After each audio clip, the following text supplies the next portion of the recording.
자, 한번 따라서 합니다. 세상 죄를 지고 가는 하나님의 어린 양.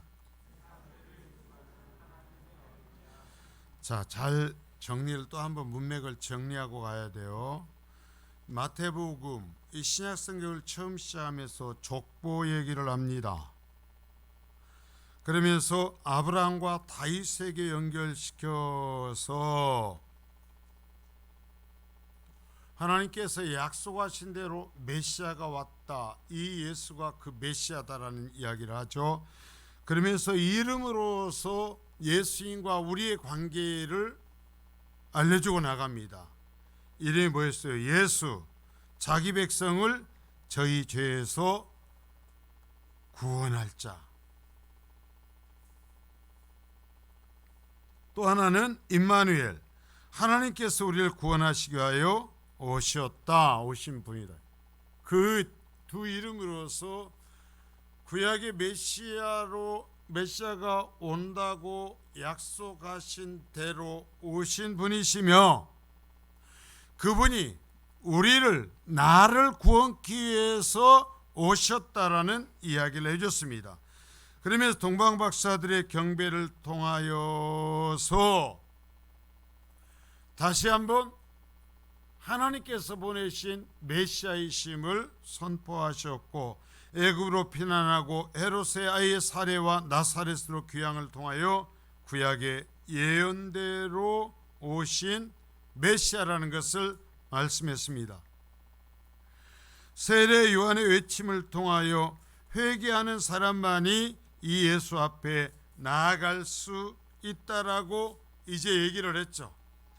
자, 그리고 나서 이제 예수님의 공생애가 시작이 됩니다. 그게 이제 오늘 본문서부터요.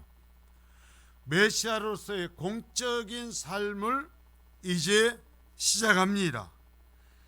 그래서 오늘 성경 본문은 예수님께서 오랜 침묵과 기다림을 깨시고 공생의 사역을 시작하시는 부분이죠.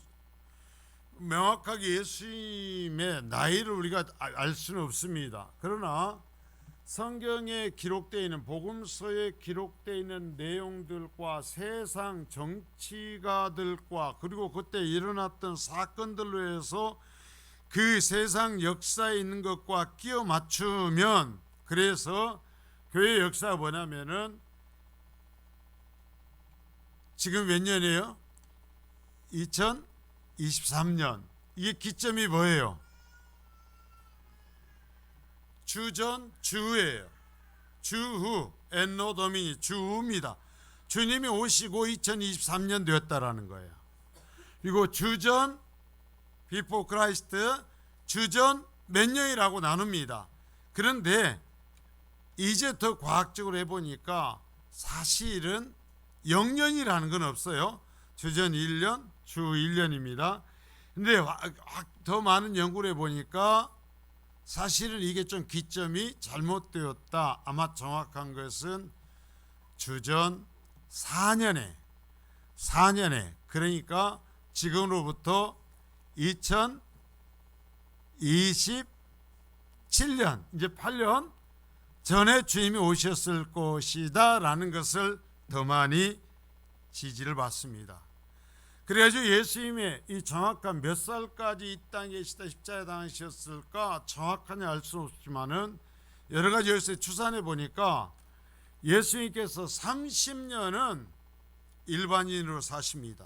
가정의 자녀로서, 또한 가정의 아버지가 일찍 돌아가신 것으로 여겨지며, 그래 소년 가장으로서 어머니와 동생들을 위해 살았던 그 기간이 한 30년이었고, 마지막 3년이 메시아로서의 공적인 삶을 삽니다. 그래서 메시아로서의 공적인 삶의 기간이다 그래서 공생애다 그래요. 공생애. 이 공생애가 시작이 되는데, 이 공생애는 그 시작이 요한에게 가서 세례를 받으시면서 시작합니다. 세례를 받으시면서 하나님의 아들이 인간 세례 요한에게 세례를 받으러 나오시는 것으로 예수님의 메시아로서의 공적인 생애를 시작합니다. 자, 3장 13절입니다. 자, 시작. 이때 예수께서 갈릴리로부터 요단강에 이르러 요한에게 세례를 받으려 하시니. 자,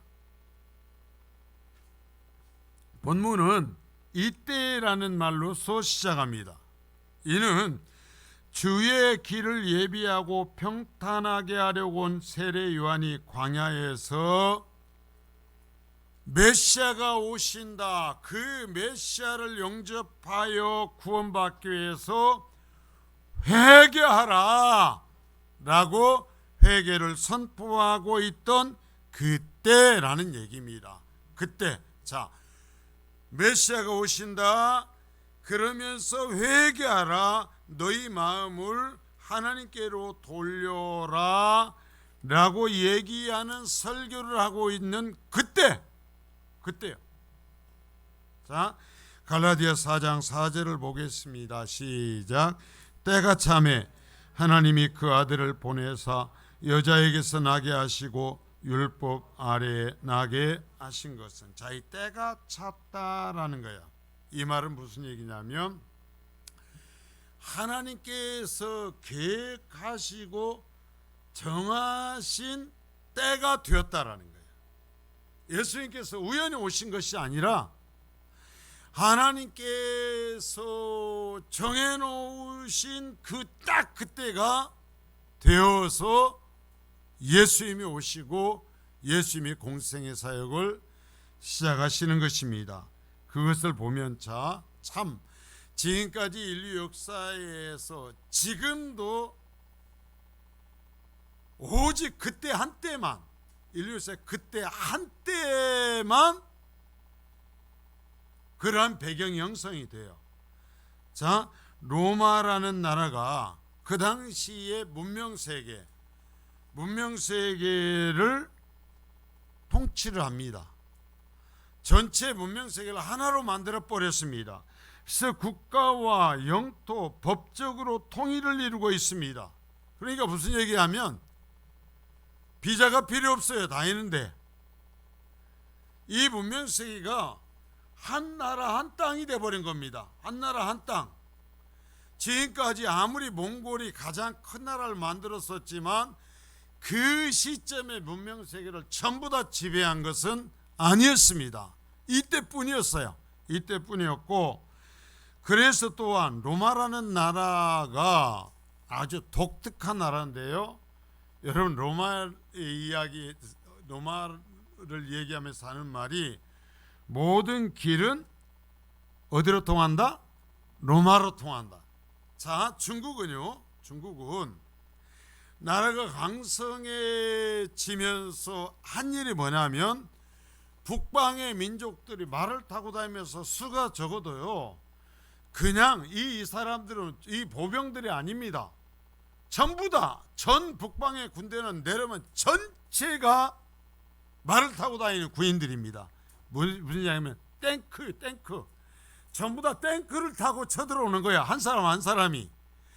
그러니까 중국이 거대한 나라를 이루고 통일을 했어도 그 사람들하고 싸우면 상대가 안 되는 거예요. 여기는 보병이 중심이잖아요. 그런데 이제 북방 민족은 전부 말을 타고 쳐들어오니까 들어오면 그 주변이 쑥대밭이 돼버리는 거죠. 그러니까 중국 또는 다른 나라들이 나라를 견고히 하기 위해서 한 정책이 뭐예요? 성을 쌓는 거예요. 성을 쌓아. 그래서 만리장성 아닙니까? 성을 쌓아서 격리를 시킵니다. 격리를 시키는데 로마라는 나라는 웃기는 나라요. 성을 쌓지 않습니다.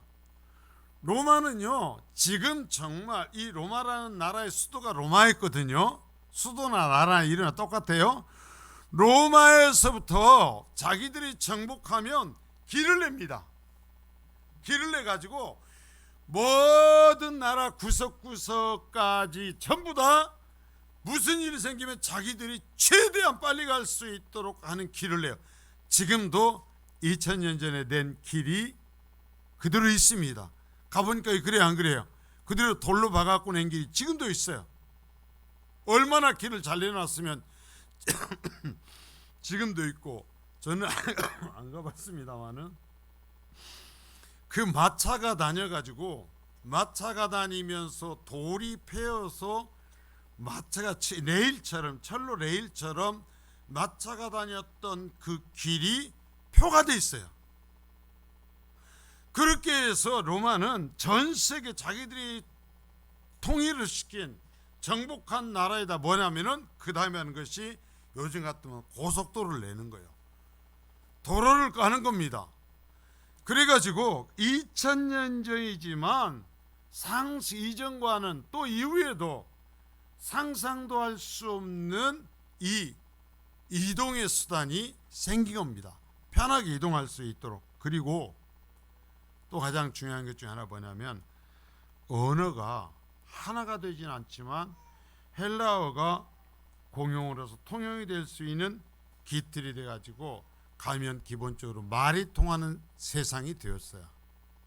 이게 그 시점의 문명 세계에서 땅이 하나가 돼버리고 전 세계 길이 나서 다니기가 편하고 언어가 하나로서 통할 수 있는 시대는 이때밖에 없었어요. 이때밖에 없어요. 인류 역사상. 자, 그래서 신학자들은 이러한 세속적인 준비가 하나님께서 메시아이신 예수님의 오심을 위한 준비였다라고 이야기를 합니다. 오직 이때만 이런 가장 적합한 조건을 갖추어서 예수 그리스도의 복음이 전 세계로 퍼져나갈 수 있는 계기가 된 거죠. 그러니까 본문 13절에 이때라는 말은 세상의 조건이 갖춰졌고, 그리고 또 하나 영적인 조건을 세례 요한을 보내셔서 예수님의 오심에 대한 준비를 해놓은 시점, 딱 그때 메시아가 오셨다라는 거죠. 그래서 메시아가 오셔서 요한에게 세례를 받기 위해서 공생의 시작을 하는 것입니다. 여러분, 우리가 이 말씀을 보며 생각해야 될 게 뭐예요? 내가 준비되어 있어야 하나님을 만날 수 있습니다. 자, 우리가 성경 66권을 보면 준비되어 있는 사람에게 하나님이 찾아가십니다. 똑같은 말씀이 선포되어도 내가 들을 수 있는 준비가 되어 있어야 그 말씀이 나에게 생명으로 다가옵니다. 내 마음이 준비되어 있지 않으면, 자, 예수님께서 오셔서 말씀을 전해도 안 들었죠. 여러분, 내 마음이, 내 가정에, 또 우리 교회의 준비가 때가 차 있는 사람들이 되어야 될 줄 믿습니다. 내가 하나님의 때에 적합하게 돼 있어야 돼. 그렇지 않으면 제가 분명히 얘기하는데 예수님이 다시 오셔서 말씀하셔도 동의하지 않을 겁니다. 예수님이 다시 오셔서 말씀하셔도 이 일을 제기할 겁니다. 자, 이제 세례를 받으시는 부분, 이제 우리가 지금까지 살핀 대로 세례 요한은 주의 길을 예배하러 온 사람이었죠. TV에서 보면 옛날 고관들이 가면 앞에서 뭐라 그래요? 물러거라, 어느 대감 나가신다 하면서 외치죠. 세례 요한이 그런 역할을 지금 하고 있는 것입니다. 지금 메시아가 오신다, 회개하여라 하는 거예요. 물러거라가 아니라 회개하여라. 메시아가 오셨다, 메시아가 오셨다, 너희의 마음을 열어라, 준비해라 라는 것이. 요한은 주인공이 아니라 이처럼 보냄을 받아 준비를 시키는 사람이었죠. 그러니 모든 것은 그 주인공이 시킨 대로 해야 했습니다. 근데 지금 예수님은 자신의 길을 준비하고 있는 사람인 세례 요한에게 머리를 숙이고 나와서 세례를 받겠다고 하는 것입니다. 참 난처하죠. 이 상황에서 요한이 매우 당황하고 있음을 알 수가 있습니다. 왜냐하면 지금까지 자신이 회개를 외치고 세례를 베풀었던 것은 회개의 세례, 즉 죄인들을 위한 것이었어요.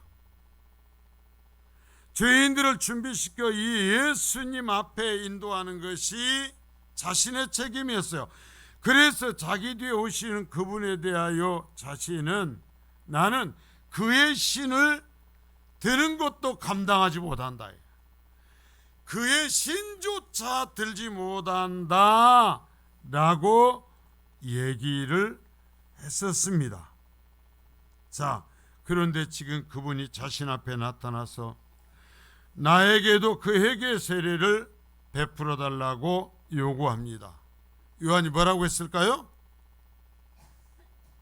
자, 14절입니다. 14절, 자 시작. 요한이 말려 이르되 내가 당신에게서 세례를 받아야 할 터인데 당신이 내게로 오시나이까? 자, 내가 당신이 베푸시는 세례를 받아야 돼요. 근데 어떻게 내가 당신에게 세례를 베풉니까? 하는 얘기야. 자, 그러면 여기서 세례의 의미를 다시 한번 되새겨보고 갑니다. 세례는 본래 물에 잠긴다, 물에 씻는다라는 의미가 있죠. 다시 말하면 여기에서 정말 죄를 씻는다라는 의미요. 하나님 앞에 죄로 인해서 반역한, 그래서 하나님과 단절되어 버린 사람이 회개, 자신이 죄인인 것을 입술과 온 몸으로 고백하고 예수 그리스도와 함께, 자, 예수 그리스도와 함께 십자가에 죽음 당하심 안으로 들어가는 겁니다. 죽어버리는 거예요. 죽어버리고 다시 그의 부활하심과 함께 부활의 영광에 들어가는 거죠. 이게 세례죠. 자, 그때 예수님이 이제 이런 세례요한에게 대답하죠. 자, 15절입니다. 자, 15절. 자, 시작. 예수께서 대답하여 이르시되 이제 허락하라. 우리가 이와 같이 하여 모든 의의를 이루는 것이 합당하니라 하시니 이에 요한이 허락하는지라. 안 됩니다. 못합니다. 내가 당신에게 세례를 받아야지 당신이 나한테 세례를 받는다고요? 못합니다. 할 때 예수님께서 말씀하십니다. 내가 당신에게 그 회개의 세례를 받아야 돼. 자, 여기 우리가 이와 같이 한다라는 것은 내가 당신에게 회개의 세례를 받아야 돼. 그것이 자, 모든 의, 하나님께서 계획하신 의야 라고 얘기하시는 거예요. 자, 다시 얘기합니다. 내가 당신들이 세상 사람들 향해서 죄인이라고 지적하며 그러니 세례를 받으라고 죄를 고백하며 세례를 받으라고 하는 그 세례를 내가 당신에게 받아야 돼. 죄인이 받는 세례를 받아야 돼. 그것이 하나님께서 나를 보내셔서 이루고자 하시는 의다. 아주 중요한 25절의 이 중요한 의미를 우리가 이해해야 다음 예수님의 공생의 가르침으로 십자가까지 달려갈 수 있어요.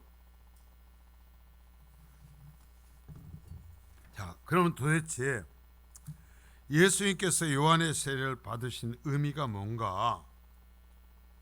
자, 이 어린 양으로서 공적인 생애의 시작을 하는 거예요. 29절입니다. 요한복음 1장 29절 보겠습니다. 시작. 이튿날 요한이 예수께서 자기에게 나오심을 보고 이르되 보라, 세상 죄를 지고 가는 하나님의 어린 양이로다. 자, 우리에게요 마태, 마가, 누가복음만 있는 것이 아니고 하나님께서 사도 요한을 늦게까지 남겨두셔서 영적인 해석들도 추가하신 요한복음을 남겨준 것이 얼마나 감사한지 몰라요. 이 똑같은 장면에 대해서 사도 요한을 통해서 하나님께서 우리에게 영적인 해석을 해줍니다. 자, 요한이 예수께서 자기의 나오심을 보고 말하기를 세상 죄를 지고 가는 하나님의 어린 양이시다. 자, 왜 예수님께서 죄인들에게 받으라고 세례 요한이 외치는 세례를 예수님이 받으시는 것이 하나님께서 원하시는 의를, 하나님의 뜻을 이루는 것이라고 얘기했는가? 예수 그리스도는 하나님께서 선택하여 하나님께서 사랑하시는 구원하시기를 원하시는 사람들을 위해서 보내신, 죽임당하는, 희생당하는 하나님께서 준비하신 제물이다라는 거예요. 하나님이 준비하신 제물이다. 세상 죄를 지고 간다. 세상 죄. 이 세상 죄가 누구의 죄요? 내 죄요. 여러분과 내 죄. 만일에 예수님께서 여기에서 말씀하시는 세상 죄라고 말씀하신 것에 내 죄를 포함시키지 않으셨다면 우리는 쓸데없는 거예요.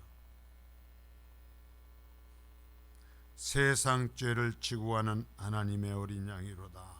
자, 보라, 세상 죄를 지고 가는 하나님의 어린 양. 죄인들을 위해서 하나님이 준비했습니다. 준비해가지고 하나님께서 계획하신, 준비하신 때가 정확하게 되자 어린 양을 보내시는 것입니다. 그래서 그 정하신 때가 되자 너희가 죄인이라고, 죄를 회개하라고 외치는 세례 요한에게 가서 똑같은 죄인들이 감당해야 되는 죄를, 어떤 그 죄책을 감당해야 되는 양으로서 이 세례를 받게 하고 있죠. 예수님은 지금까지 하나님이셨지만 이 땅에 오셔서 때가 될 때까지 감당해야 할 메시아로 사는 삶을 살지 않고 그저 평범한 사람과 같이 살아오셨습니다. 그러나 이 일을 정점으로 예수님은 평범한 인간으로서가 아닌 메시아로서 사는 삶을 살아가죠. 나중에 예수님께서 말씀하실 때 예수님 어머니와 동생들이 와서 왜 미친 짓을 하냐, 집으로 가자라고 얘기할 때 주님이 아주 냉정하게 거절을 해버리죠. 왜요? 이제는 예전에 30년의 삶을 사는 때가 아니거든요. 이제 하나님의 메시아로 삶을 살아야 할 때이거든요.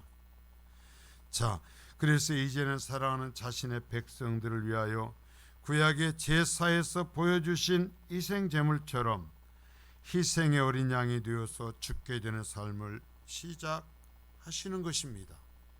자, 그러므로 이 세례는 하나님의 어린 양으로서의 임직, 자, 공적 임직, 하나님께서 사랑하시고 선택하신 죄인들의 죄책을, 자, 죄인들의 죄책을 통째로 전부 다 짊어지시고 그 죄의 저주를 받아, 하나님으로부터의 저주를 받아 죄인들이 당해야 되는 멸망, 이 죽임을 당하는 양으로서의 임직이었다라는 얘기죠. 그래서 사도 요한은 이때를 기억하면서 보라, 세상 죄를 지고 가는 하나님의 어린 양이었다. 이 세례식을 생각하며 사도 요한이 외치는 거예요. 그 세례는 예수님께서 사도 요한에게 받았던 그 세례는 세상 죄를 지고 하는 너의 죄를 짊어지신 하나님께서 예비하신 희생의 제물로서의 임직이었다, 이야기를 해주는 거예요. 여러분, 예수를 믿는다 하면서 예수님과 나와의 관계, 이 관계를 이해하지 못하면 없고요. 왜 내가 예수님이 나의 구주가 되시나요? 예수님께서 내 죄책을 짊어지시고 내가 당해야 되는 저주를, 구약시대에 양이 무슨 죄가 있어요? 그러나 그 양의 머리에 손을 얹고 기도하여 죄책을 전가하는 것으로 하나님께서 인정하시기로 정한 절차를 따라, 그만 웃고, 처음부터까지 그러면 어떡해? 절차를 따라 그 양을 죽이면 네가 하나님 앞에서 네 죄책 때문에 죽은 것으로 인정한다라는 것이 구약의 제사였고 하나님의 어린 양의 개념이었는데, 그 개념을 그대로 받아서 너의 죄를 짊어지고 대신 짊어지고 죽을 하나님의 어린 양이다, 속죄의 제물이다 라고 사도 요한이 얘기를 하는 거죠. 물론 이때까지 메시아가 아니셨다는 것은 아니죠. 그 일을 시작하시지 않았다라는 거죠. 이제 공적 임직을 합니다. 그리고 나서 예수님 자신과 회개세를 받아야 할 죄인들을 동질화시키는 것이 이 세례예요. 자, 예수님은 자신이 받아야 할 자신의 죄들을 위하여 세례를 받으시는 것이 아니죠. 예수님이 죄인이어서 죽는 게 아니에요. 하나님께 반역하여 하나님께 나아갈 길이 막혀버린 인류, 저와 여러분의 모든 죄를 대신하여 그 죄책을 뒤집어 쓰고 내게 그 죄가 있습니다. 자, 여러분 자세요. 하나님의 어린 양으로서 여러분과 저의 죄책을 뒤집어 쓰고 내가 그 죄책을 감당합니다 하면서 이 회개의 세례를 받으신 것이에요. 그래서 늘 얘기하지만, 그래서 십자가에서 대속의 죽임을 당하신 예수 그리스도 안에 내가 있고, 그 예수와 내가 하나가 되지 아니하면 내가 구원받을 수 없다라는 거예요. 그 십자가의 사건이 나의 사건이 되어야 된다라는 거예요. 예수 그리스도의 죽임 당하심이 나의 죽임 당함이 되어야 돼요. 자, 따라서면 나는 예수와 함께 죽었다. 성도는 그런 사람이에요.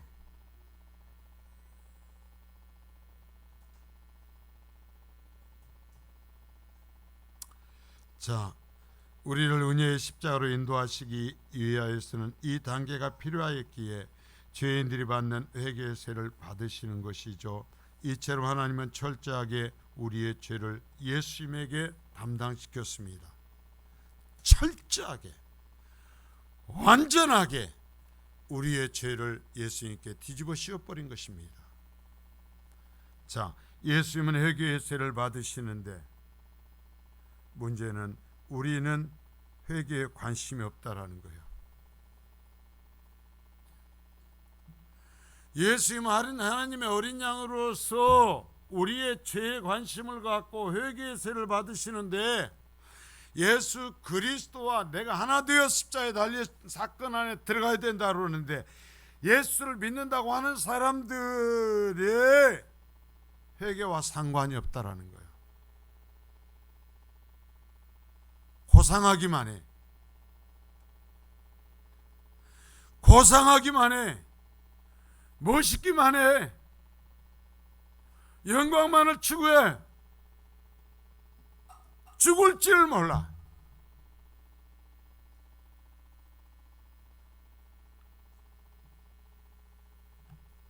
이미 하나님이신 성자께서는 인간의 몸을 입고서 이 땅에 오셨습니다.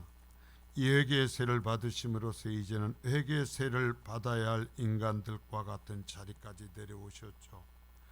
이제 하나님 백성의 죄를 어깨에 짊어지시는, 그리고 대신 죽는 하나님의 어린 양이 되신 거죠. 그러나 바로 죽을 것이 어린 양이 되어 세를 받고 죽임당하신 것이 아니라 3년 동안 예수님께 그 어린 양이시라는 것을 직접 가르치시고, 하나님께서 보내신 메시아시라는 것을 이적과, 자 봐요, 왜 이적이 필요했는가? 이적과 여러 가지 능력을 드러내심으로써 진짜 예수 그리스도가 성자 하나님으로서 인간이 되어 오셔서 나를 위해서 십자가에 달리신 것이구나 라는 것을 믿게 하려고 하셨다는 그 기간인 거예요. 그래서 우리가 그 가르침을 듣고, 그래서 우리가 그 능력의 이야기를 듣는 거예요. 자, 로마서 8장 3절입니다. 시작. 율법이 육신으로 말미암아 연약하여 할 수 없는 그것을 하나님은 아시나니 곧 죄로 말미암아 자기 아들을 죄 있는 육신의 모양으로 보내어 육신의 죄를 정하사. 자, 사람들이 연약하여서 또한 죄악투성이기에 그 말씀을 지킴으로써 의로워질 수가 없어요. 그래서 하나님께서는 죄로 말미암아 자기 아들을 죄 있는 육신의 모양으로 보내어 그 육신의 죄를 뒤집어 씌웠다 이거예요. 우리 대신에 죄의 책임을 뒤집어 썼다라는 얘기죠. 우린 좀 뻔뻔스러워요.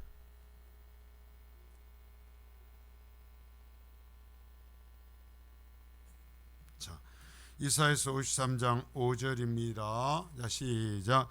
그가 찔림은 우리의 허물 때문이요 그가 상함은 우리의 죄악 때문이라.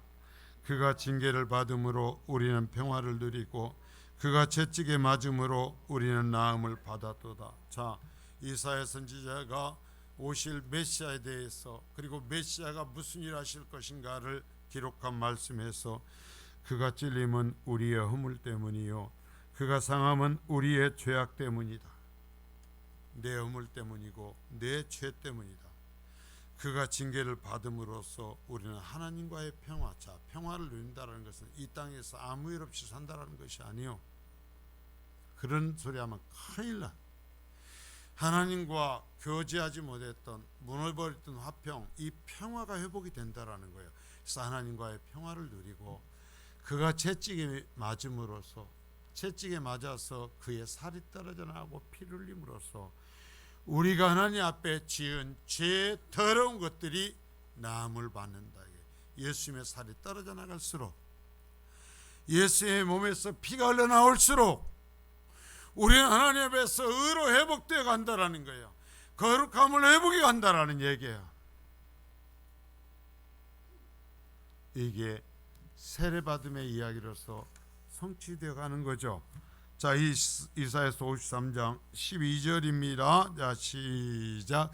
그러므로 내가 그에게 존귀한 자와 함께 몫을 받게 하며 강한 자와 함께 탈취한 것을 나누게 하리니 이는 그가 자기 영혼을 버려 사망에 이르게 하며 범죄자 중 하나로 헤아림을 받았음이니라.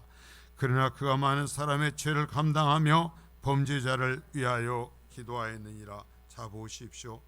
이제 우리가 하나님 예수 그리스도와 함께 저 하나님 나라에 영원한 것을 받을 수 있게 되는 것은 예수님이 자기 영혼을 버려 사망에 이르게 한다.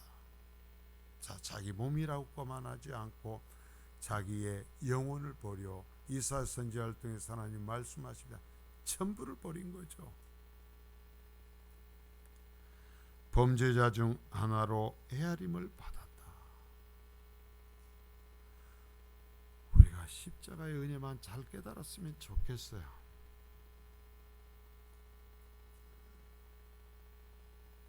자, 고린도후서 5장 21절입니다. 자, 시작. 하나님이 죄를 알지도 못하신 이를 우리를 대신하여 죄로 삼으신 것은 우리로 하여금 그 안에서 하나님의 의가 되게 하려 하심이라. 자, 우리를 대신하여서 죄로 삼으셨다. 예수님에게 죄를 전가시켰다는 말도 하지 않고 바울 사도는 예수님 자체 전부를 죄덩어리로 만들어 버렸다라는 거예요. 죄덩어리로 만들어 버렸어요. 아멘. 어떻게 아멘을 안 할까? 이런 말이 땅에 떨어질까 봐서 어떻게 아멘을 안 할까? 참 진짜 희한해. 그래서 우리로 하여금 그 안에서 하나님의 의, 우리는 의로 덧입는다가 아니라 의 자체가 되게 많아. 우리 전체가 모든 것이 다 의 자체가 되도록 만들어 버렸다는 거예요. 자, 예수님은 세례를 받으심으로써 인간의 죄를 대신 짊어지게 되어 하나님의 어린 양으로서의 삶을 살아가시기 시작하죠. 그래서 예수님께서 세례 요한에게 내가 당신이 죄인들에게 회개하고 하나님께 나아가기 위해서 세례를 받으라고 하는 그 세례를 내가 받는 것이 하나님의 계획, 하나님의 의를 이루는 것이다 라고 설명하셨고, 그 얘기를 하자 세례 요한이 군소리도 하지 않고 인간으로 오신 성자 하나님 예수 그리스도의 머리 위에 죄인들이 받는 세례를 베풀었다라는 거죠. 그래서 예수님께서는 하나님의 어린 양으로서의 공적 임직을 받고 그래서 이제 여러분과 저의 죄책을 짊어지시오. 이사야 선지자가 말하는 것 같으면 죄덩어리가 되어버린 거예요. 죄덩어리가 되어버려서 우리를 하나님이 인정하신 의의 덩어리로 만들어버리기 위해서 십자가에서 대속의 죽임을 당하시는 거죠. 자, 여러분 그러면서 예수님은 하나님의 아들의 지위에서 일을 시작하시는 것이 아니라 오히려 자신을 종의 모습으로 표현함으로써 사역을 시작하고 있죠. 다른 것이요, 자신의 신분이나 권리가 아닌 하나님의 뜻, 하나님의 의에 집중해. 다시 얘기합니다. 하나님께서 이 땅에 오신 하나님의 아들의 권리, 아들의 지위를 갖고서 시작하신 것이 아니라 자신을 종의 모습으로서, 하나님의 어린 양의 제물의 모습으로서 죄를 뒤집어 쓴 그러한 존재로서 사역을 시작하셔요. 이 주님을 만나셔야 합니다. 이 주님을 만나셔야 합니다. 자, 본문에서 그의 길을 예비하러 온 세례 요한에게 나아가 나에게 세례를 베풀어 주시라고 부탁하죠. 자신이 대접받아야 할 제 아들의 발 앞에 무릎을 꿇고 가장 더러운 발을 씻겨주시죠. 마찬가지로 세례 요한도 메시아가 자신이 나와서 죄인들이 받아야 하는 회개세를 받는다는 것이 감당할 수 없게 여겨져서 거부하였으나 예수님께서 이것이 하나님의 뜻을 이루는 방법이다 말씀하시자 이내 그대로 복종하죠. 여러분, 예수님도 세례 요한도 자기의 생각이 아닌 하나님의 뜻에 순종하고 있어요. 그러면 그 의로서 구원받았다라는 그리스도인들이 이 땅의 삶을 살아가는 동안 내 몫의 영광을 주장하는 것이 아니라, 나의 높아짐을 주장하는 것이 아니라 하나님의 뜻에 초점을 맞추고 하나님의 영광을 위하여, 하나님께서 계획하신 그 일을 위하여 그것을 목표로 살아가는 거룩한 성도가 되어야 될 줄 믿습니다. 우리가 지금 몰라도 주님 앞에서 보면 그럴 거예요. 왜 나를 그때 하나님께서 거기에 두셨는가? 왜 나에게 그때 그 상황에서 그 직분을 맡겨주셨는가? 지금은 우리가 제대로 이해하지 못해도 주님 앞에 설 때, 아, 그때 하나님의 원하신 뜻이 이것이었구나. 하나님께서 나에게 그 일을 하라고 하신 것이었구나 라는 것을 깨닫게 될 겁니다. 새해가 되어 갑니다.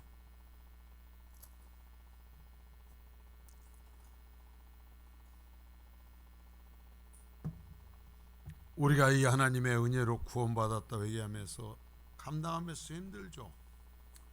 어렵죠. 인간의 육체를 갖고 있으니까. 그러니까 얘기를 합니다. 목사님, 이제 그만하고 싶습니다.